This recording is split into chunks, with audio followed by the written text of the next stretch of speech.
Hello बच्चों। देखिए, हम भिन्न के चैप्टर को आगे बढ़ाते हैं कि यदि आपके पास दो भिन्न दी हुई हैं, जैसे यहाँ पर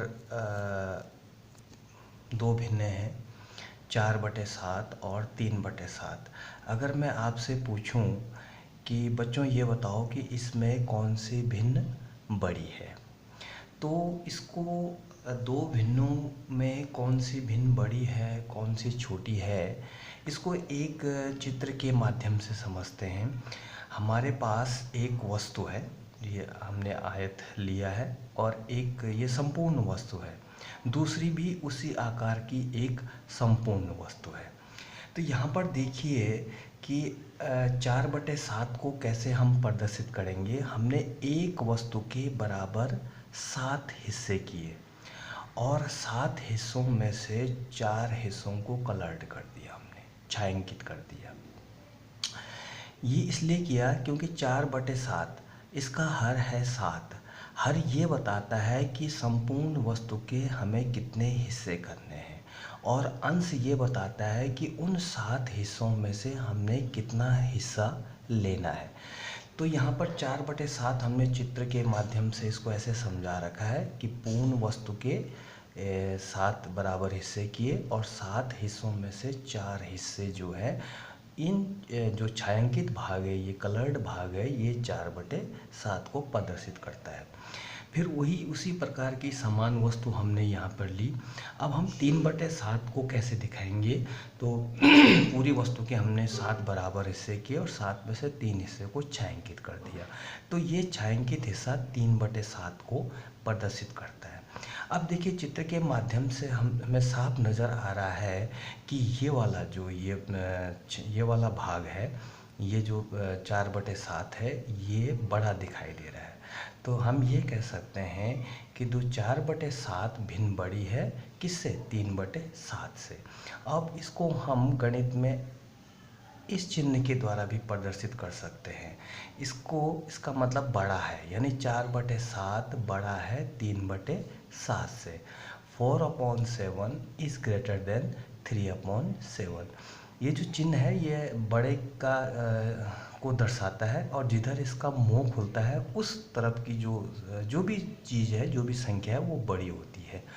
इसी को हम वर्गीकरण द्वारा भी दिखा सकते हैं। देखिए, क्रॉस मल्टीप्लिकेशन से यहाँ पर हमने 4/7 और 3/7 की तुलना करनी है, यानी कौन सी भिन्न बड़ी है। तो हमने क्या करना है कि पहली भिन्न के अंश को दूसरी भिन्न के हर से गुणा करनी है, यानी 4 की गुणा 7 से करनी है, 4 7 28। दूसरे स्टेप में हमने क्या करना है कि पहली भिन्न के हर को दूसरी भिन्न के अंश से गुणा करना है, यानी 7 की गुणा 3 से करना है, 7 या 21। अब यहाँ पे देखिए कौन बड़ा है, 28 बड़ा है ना। 28 बड़ा है किससे, 21 से। तो 28 बड़ा है, तो ये जो 4/7 है, इस तरफ की जो है, जो पहली भिन्न की जो है, जो हमने दूसरी भिन्न के हर से गुणा किया था, 4 से 28 वहाँ से मिला, तो हम कह सकते हैं कि 4/7 बड़ा है 3/7 से। इसी प्रकार हम दूसरी भिन्न में देखते हैं। यहाँ पर आपको दिखाई दे रहा होगा 3/7 और 3/4। 3/7 को चित्र द्वारा इस तरह से दिखाया गया है, और 3/4 को चित्र द्वारा इससे दिखाया गया है। दोनों समान वस्तुएं ली, एक वस्तु के बराबर कितने हिस्से किए हमने, 7 हिस्से हर को देखते हुए, और उसमें से कितने हिस्से, 3 हिस्से को हमने छायांकित कर दिया, कलर्ड कर दिया। फिर उसी समान वस्तु के हमने 4 बराबर हिस्से किए, जैसा कि दूसरी भिन्न को देखते हुए 4 बराबर हिस्से किए, और 3 हिस्से जो अंश बता रहा है, 3 हिस्से को छायांकित कर दिया। तो चित्र को देखने से साफ नज़र आ रहा है कि कौन सी भिन्न बड़ी है, 3/4, क्योंकि इसका छायांकित भाग अधिक है। तो हम यहाँ पर ऐसे लिखेंगे, 3/4 बड़े की तरफ इसका चिन्ह हो जाएगा। तो यहाँ पर हम कह सकते हैं 3/7 छोटी है 3/4 से।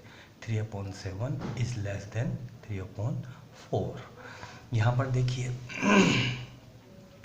यहाँ पर दो भिन्न हमारे पास फिर हैं, दोनों भिन्नों की तुलना करनी है कि कौन सी भिन्न बड़ी है कौन सी भिन्न छोटी है। तो यहाँ पे 3/4 है, तो एक वस्तु ली हमने, उसके 4 बराबर हिस्से किए, 3 भाग को छायांकित कर दिया, तो छायांकित हिस्सा 3/4 कहलाएगा। ठीक है। और दूसरी उसी आकार की एक पूर्ण वस्तु ली, यानी दूसरा आयत लिया हमने सेम साइज़ का, और इसके हमने कितने हिस्से किए, बराबर 4 हिस्से किए। 4 हिस्से में से कितने भाग को छायांकित करना है, 2 भाग को, तो छायांकित भाग का मान हो गया 2/4। तो चित्र द्वारा दिखाया गया है कि 3/4 जो है ये छायांकित भाग बड़ा नज़र आ रहा है, तो हम कह सकते हैं 3/4 भिन्न बड़ी है 2/4 से। 3/4 इज ग्रेटर देन 2/4। अगली भिन्न देखिए, यहाँ पर 2/4 और 3/6 की तुलना करनी है। 2/4 वस्तु, एक संपूर्ण वस्तु के कितने हिस्से करने हैं, 4 हिस्से करने हैं, हमने 4 बराबर भाग कर दिए। ठीक है।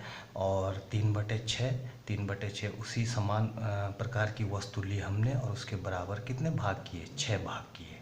ठीक है। 6 में से कितना भाग लेना है, 3 भाग, तो 3/6। ठीक है। तो यहाँ पर देखिए दोनों चित्रों से साफ नज़र आ रहा है कि दोनों का छायांकित भाग बराबर है, तो हम कह सकते हैं कि 2/4 भिन्न 3/6 के बराबर है। और वास्तव में ये समतुल्य भिन्न ही है, क्योंकि देखिए यहाँ पर जो 2 भाग है, 4 भाग में से 2 भाग छायांकित है, तो हम ये भी तो कह सकते हैं कि 1/2 भाग छायांकित है। इस पूरी को 1 मान लिया, इस पूरी पट्टी को 1 मान लिया हमने।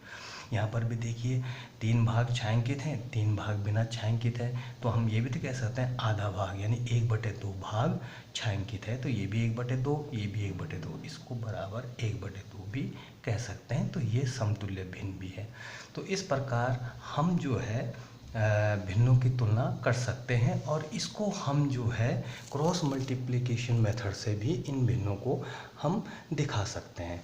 जैसे यहाँ पर मैंने जो है समतुल्य भिन्न के लिए कहा है 2/4 और 3/6, तो पहली भिन्न के अंश को दूसरी भिन्न के हर से गुणा किया, 2 छक्का 12।